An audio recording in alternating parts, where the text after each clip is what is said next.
Tamil Nadu doctor Ambedkar மன்றத்தின் மாநில தலைவர் மெய்யழகன், மாமனிதர் ஐயா தோழர் ஆர் நல்லக்கண்ணு அவர்கள் வயது மூப்பின் காரணமாகவும் உடல்நலக் குறைவால் காலமானார் என்ற செய்தி நெஞ்சை உருக்குகிறது.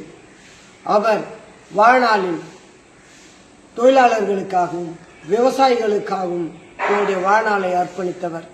பல போராட்டங்களில் 14 ஆண்டு சிறை சென்றவர்.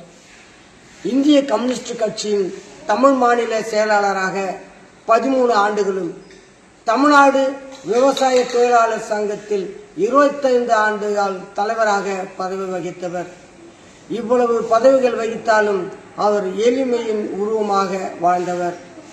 அவர் சகயோகி புரஸ்கர் விருது, அம்பேத்கர் விருது, காகித மில்லத் விருது மற்றும் காந்தியன் விருது, சகயோக தமிழர் விருது போன்ற விருதுகளை பெற்றவர். அவருடைய இறப்பு நம்முடைய இந்திய நாட்டிற்கும் குறிப்பாக கம்யூனிஸ்ட் கட்சிக்கும் பேரிழப்பு. எனவே அவரை இழந்து வாடுகின்ற அவருடைய குடும்பத்தாருக்கும் கட்சியினருக்கும் அவரை சார்ந்த தொண்டர்களுக்கும் என் ஆழ்ந்த இரங்கலை தெரிவித்துக் கொள்கிறேன்.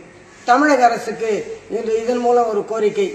ஐயா அவர்களுடைய மறைவு பின்பு அவருடைய வாழ்நாள் சரித்திரம் முடிந்துவிடக் கூடாது என்பதற்காக அவர்களுடைய நினைவாக மணிமண்டபம் சென்னையில அமைக்க வேண்டும் என்று தமிழக அரசை நான் பணிவோடு கேட்டுக்கொள்கிறேன்.